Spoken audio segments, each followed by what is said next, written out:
What's up guys, and welcome back to the channel. In today's video we will be doing a little New Year's reset. I wanted to share with you guys a few things that I like to do to bring in the new year refreshed, and I like to do these things over a period of days. So if you like anything in this video, you still have time to try out some of these things for your new year as well. So make sure you guys keep on watching.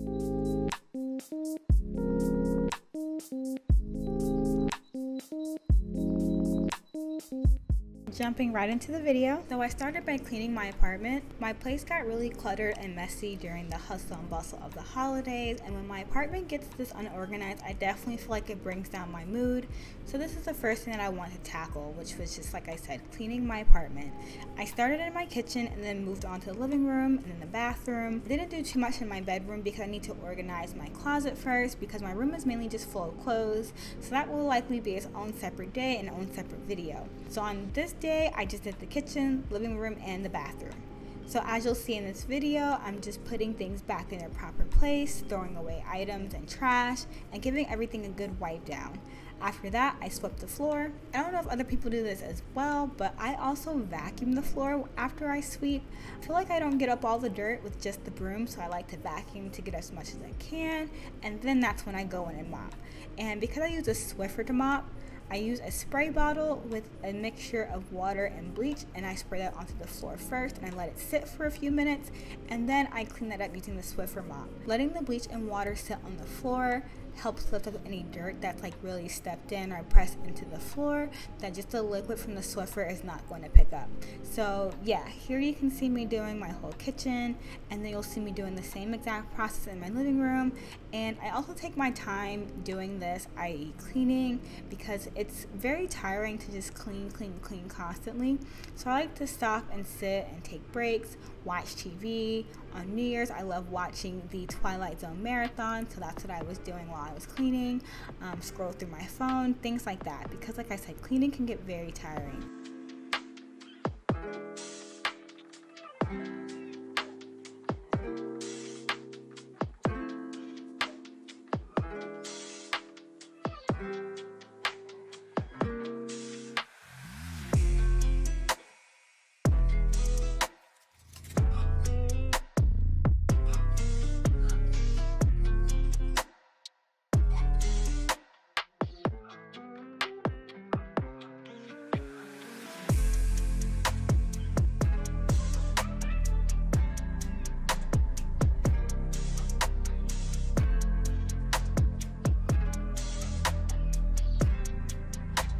Then I called it a day for cleaning and enjoyed the evening and went to see some fireworks to bring in the new year, which is one of my favorite things to do. I love going to watch the fireworks on New Year's.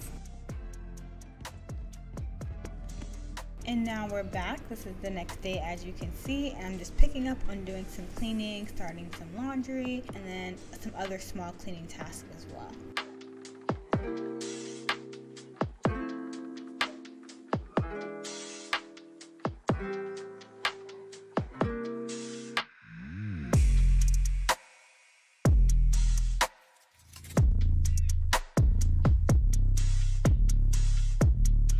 And while the laundry is going, I decided to sit down and write out a few goals that I have for the year. It's slightly a brain dump because I write some things in sentences, some things are just shorthand notes. I try to be specific when it comes to numbers and amounts, but some things still end up being a little general. But I don't set dates because I like for things to just fall into place and happen at the right time. So for example, one goal I had last year for YouTube was to reach 2,000 subscribers, and I didn't have a date set on when I want to reach the goal, but you can do whatever you find best for your goals. Last year I was specific and wrote down each goal in bullet points. This year, like I said, it was kind of a brain dump. Some of my goals I have written down what accomplishing the goal will impact or result in, and some goals I wrote down a few things that will help me get to the goal. So kind of all over the place, but easy for me to follow. I find that I need to write all my goals down so that I already have things in mind when I get ready to make my vision board, which I will show you after this. So while vision boards are good to obviously visualize, writing down your goals allows you to be more specific and more detailed, and include some things that are hard to find a visual representation of.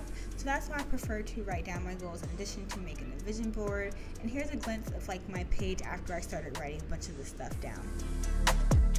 So right here I am working on my vision board, and as you can see, or maybe you can't tell, I'm working in Canva. And so I am just adding all the pictures that I have that I want to add to my vision board and resizing them just so I can get a good look at everything. I know you can't really see what's on the screen. I personally don't like to reveal my vision board until the year has finished. So that's why it is blurred out, but don't worry, I will show you guys essentially how I put my vision board together for 2022. So I'll show you guys how I did that. So once I add all the pictures and resize them, this is essentially what my paper looks like. And I do this just so I can, again, get a sense of what I have and kind of plan out in my mind, like where I want things to go, what goes together, what doesn't go together. And I try and stick to kind of like a color type of theme. So like here you can see there's kind of like soft pinks, a little bit of purple, mauves, things like that. Try and stick around the same color scheme. And I just go to Pinterest and find these photos and I download them. These two photos are screenshots from my Instagram and my YouTube, and I basically edited it over the follower and subscriber number to the goal that I had for 2022. That way it's something that I can visually see my goal every day when I'm looking at my vision board. So then once you have all your pictures added, you can add more, you can add less. There's really no rhyme or reason to everything, or no right or wrong way to do it. Like I said, I do this part just so I can visualize and just make sure I have everything that I want. And then once I have all of this, that's when I start placing my photos onto a new sheet that's blank and basically just starting from scratch. I'll show you guys right now what my final board looked like for last year of 2022. So here you can see what my final collage looked like, and you see some of the same pictures as above. There's like a few extra on here that you don't see on the one right above that. Some pictures are filler pictures, some gold you can see kind of represented on here twice. And so I just add them all, basically, you know, typical collage style.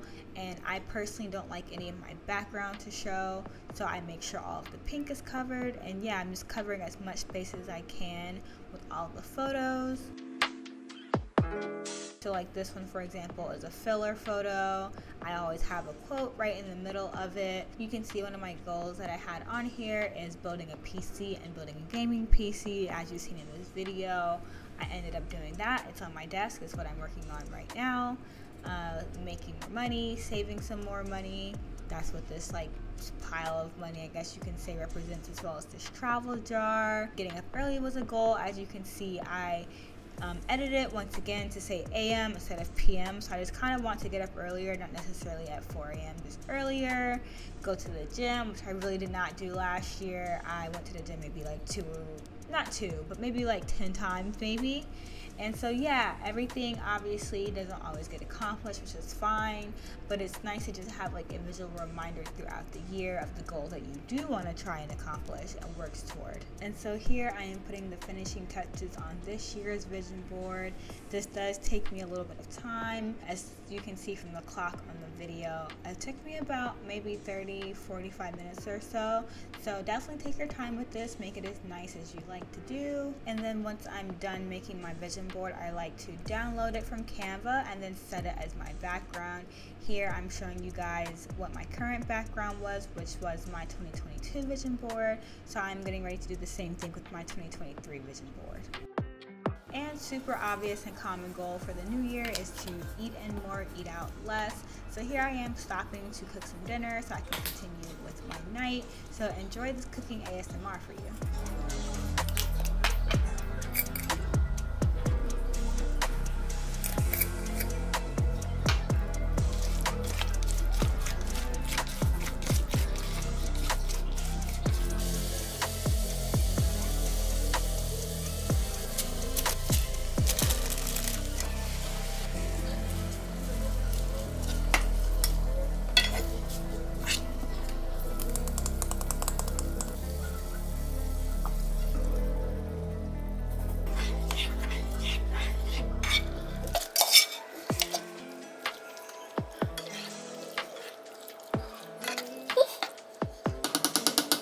Okay, and now I am back. I have eaten, I have showered, And I'm back on the computer. I am now working on my budget and financial goals for the year. I bought a spreadsheet, so that is where I'm working in.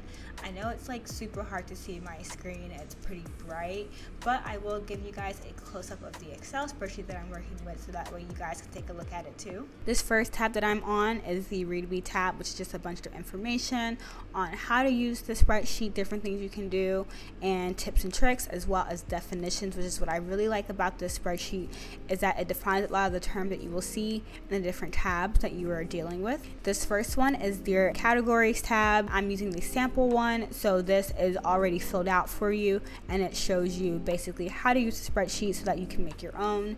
Each input tab has this how to use information section at the top here, and you just want to put in your expense categories and your subcategories, and then your income categories with different subcategories as well. Check them if they're necessary or active.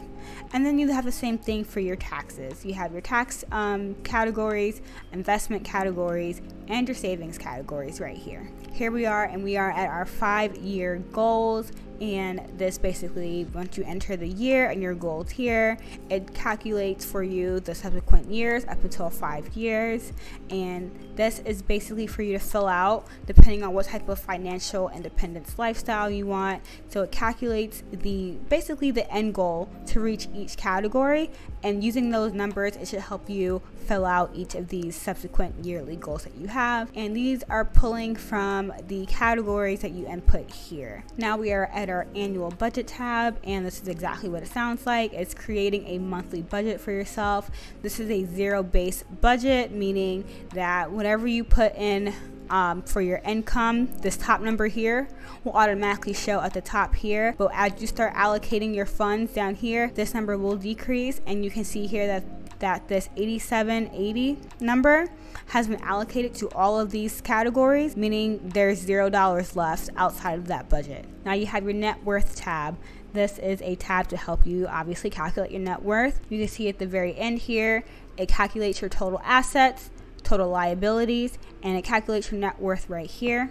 And it also gives you the dollar change and the percentage change throughout the year. Your transactions tab is a tab of your transactions, and in your transaction type, your category, and your expense subcategory. In the version that you can edit yourself, you will have a drop down menu, and these categories here are coming from your input categories here. And now after all of your input tabs, all of these subsequent tabs are essentially summary tabs. So this is your monthly budget tab, and you can filter here by the month and the year, and it calculates, or not calculate, it inputs your numbers from your budget tab that you put here for your annual budget, and then it takes your actual budget or actual money that you spent in each category based on your input transactions tab, and then from those numbers it'll give you the variance of if you went over, under, if you're right on target, and it translates those into a summary right here, as well as visual graphs and bar graphs and line graphs, as you'll see throughout the subsequent tabs. So that's what this is. Cash flow, just a summary again of your transactions throughout the year. Your net worth tab is again one of those tabs with a quick summary, a lot of visualization for you, like I was saying, a bunch of different types of graphs for you to basically just see what's going on throughout the year with your net worth. Here is your income tab, expenses tab, taxes. This is again if you get the gross income. If you get the net income, I do not believe that this tab will be applicable to you because you won't be keeping track of your taxes. Savings and investments, your debt. This is your monthly dashboard where you can filter by the month and the year. Again, lots of information, lots of things from your categories that you originally input. And then here is your annual dashboard. And so what made me really go forth and buy this particular Excel sheet, or file, whatever you want to say, your dashboard, is due to all of the different graphs that they offer you. I love the visualization, I love the graphs, I love that it calculates everything for you, and it's not just a typical or basic, you know, this is your budget and this is what you're actually spending. And I did work on this for more than one day. This Excel file is so detailed and had a lot of information, so I did spread this out and just took my time filling it out. But other than that, that is mainly my prep routine for the new year. I hope you guys enjoy. Let me know down below in the comments if you made a vision board, if you prefer just to write your goals. How do you prep for the new year? Definitely share down below in the comment. As always, thank you guys so much for watching. I cannot wait to see what this new year brings. Do not forget to subscribe, like, and comment down below, and I will see you guys in my next video.